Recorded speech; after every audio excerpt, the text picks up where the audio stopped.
ქართული ზღაპრები აუდიო ბიბლიოთეკა ეროვნული არქივის ახალი პროექტი პრეზენტაცია თაწმიდის პარკმა უმასპინძლა. პროექტის ფარგლებში ეროვნული საცავებიდან დაცული 60-70-იან წლებში მაგნიტურ ფირფიტებზე და ფირებზე ჩაწერილი ქართული ზღაპრების აუდიო ჩანაწერების ციფრული ვერსიები მომზადდა. ციფრულ მატარებლებზე 42 ქართული ზღაპარი გადაიტანეს, რომლებიც ინტერნეტ სივრცეშიც განთავსდა. ზღაპრებს პატარებისთვის ცნობილი ქართველი მსახიობები ახმოვანებენ.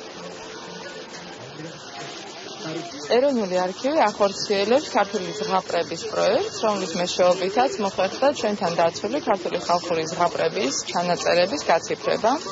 ეს გაციფრებული ვერსიები განთავსებულია უკვე ჩვენი საიტის და Facebook-ის სპეციალურ გვერდებზე, სადაც ბავშვებს შეუძლიათ მათი მოსმენა. ჩვენ შევარჩიეთ ქართული ზღაპრების აუდიო ვერსიები, რომელიც იწერებოდა გასულ საუკუნეში 60-70-იან წლებში და კითხულობენ დიდი ქართველი მსახიობები, ეროს მაჯგალაძე, ლენე ყიფშიძე, გოგი გეგეჭკორი, მერაბ გეგეჭკორი. და ეს არის ნამდვილად ძალიან საინტერესო